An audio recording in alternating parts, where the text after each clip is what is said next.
Welcome to Learning Filipino, Lesson 3. Hi, I'm Ruth, and today we shall learn about needing and wanting things in Filipino language.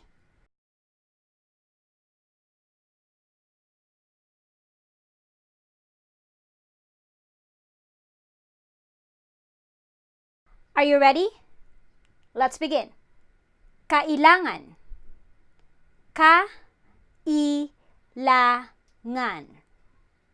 Need. Should. This word connotes internal necessity or need. Kailangan ko ng tulong. I need help. Kailangan na niyang matulog. He needs to sleep. Kailangan mo ba ng tulong? Do you need help? Pangangailangan. Ilangan. Needs. A thing that is wanted or required. Ibinibigay niya ang lahat ng aking pangangailangan. He provides all my needs. Gusto. Gusto. A desire to possess or do or wish for. Remember this word from the previous lesson?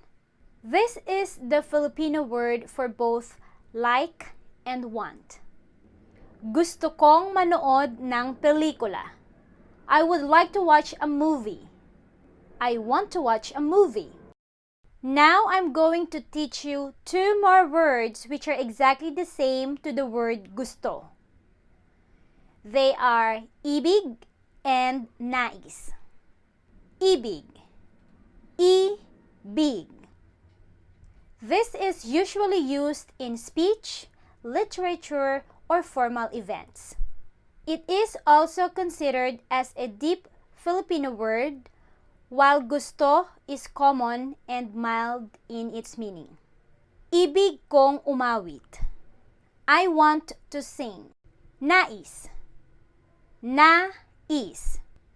Just like ibig, this word is also considered as a deep Filipino word and usually used in speech, literature, and formal situations. Nais kong makita kang muli. I wish to see you again. Remember, gusto, ibig, and nais has exactly the same meaning. They all connote a desire to possess or do or wish for. Mayroon.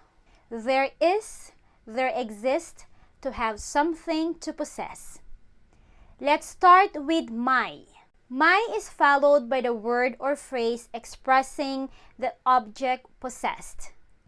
May is always at the start of the sentence. May kotse sila. They have a car. May pulis sa ilalim ng tulay. There's a police under the bridge. May maitutulong ba ako sa iyo? Is there something I can help you with? May kailangan ka ba? Is there anything you need? Mayroon is very similar to may.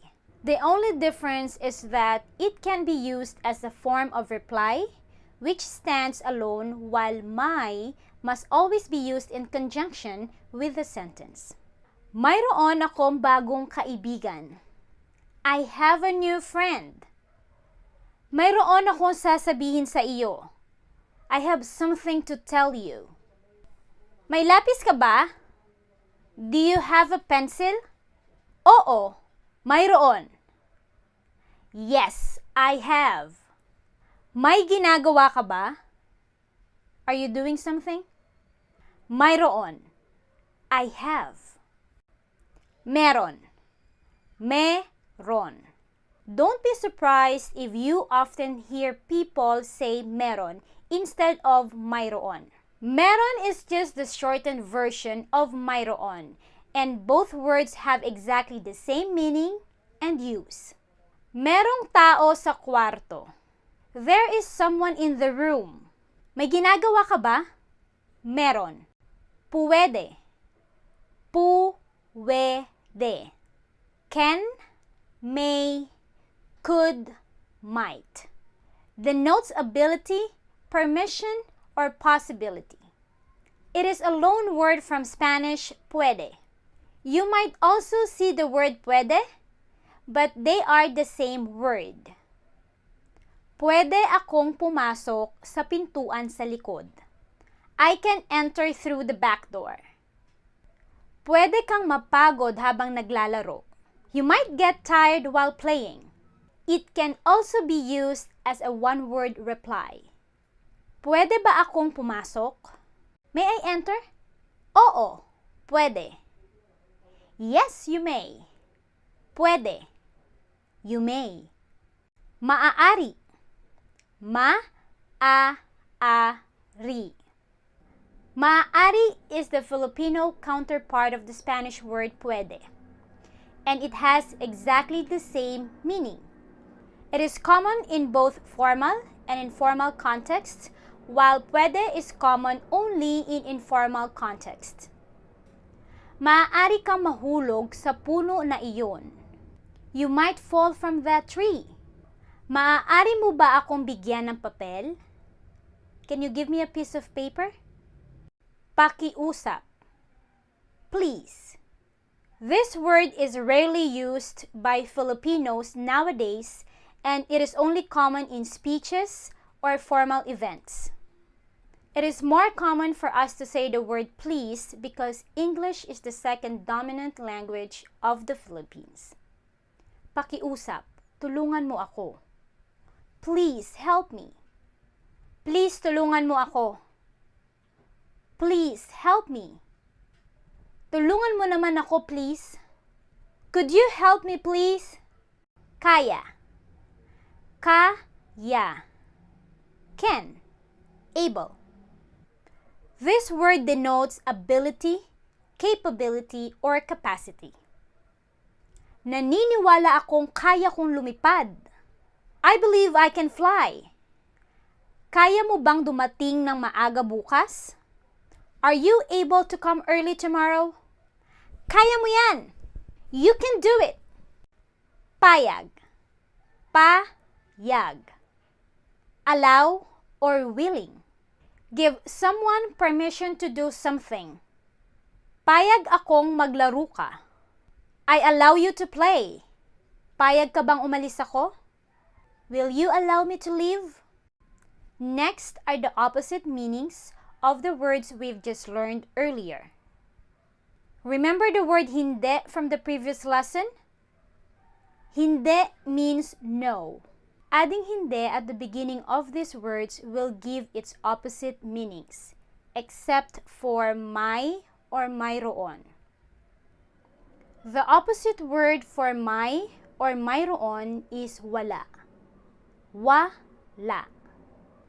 This means the absence of something or someone. This is the Filipino word for none or nothing or missing. For kailangan, we have hindi kailangan. Hindi ko kailangan ang tulong mo. I don't need your help. Hindi kailangang magmadali. There is no need to rush. Notice the word kailangan is added with G to connect the words. For gusto, ibig, and nais. Hindi should be followed by the personal pronoun first before these words. Hindi ko gusto ang pelikula. I don't like the movie. Hindi ko ibig ang pagkanta. I don't like singing. Hindi ko nais na makita ka. I don't want to see you. We also have ayaw or ayoko. Ayaw. Ayoko. Remember this word from our previous lesson? This is the easier word for saying I don't want or I don't like. Ayaw kong umalis ka. I don't want you to leave. Ayokong kumain. I don't like to eat. Ayaw mo ba ng pagkain? Don't you like the food? For the words may and mayroon, as I have mentioned earlier, there is only one word to say its opposite meaning. And the word is wala. Wala. Wala akong pera. I don't have money. Wala na sila. They left already. Walang tao sa bahay. There's no one in the house. May lapis ka ba? Do you have a pencil? Wala. I don't have. May tanong ka ba? Do you have a question? Wala. None. Hindi pwede and hindi maaari. Hindi ka pwedeng pumasok. You may not enter. Hindi ako maaaring sumama sa iyo. I cannot go with you. Hindi kaya. Hindi ko kayang gumising ng maaga. I am not able to wake up early. Hindi na kaya ng matatanda ang pagtakbo ng mabilis. Older ones are no longer able to run fast. Hindi payag. Not allow. Hindi ako payag na umalis ka. I don't allow you to leave. Hindi pinapayagan ang bata dito. Kids are not allowed here. Thank you for viewing, and I hope you learned a lot of Filipino words today.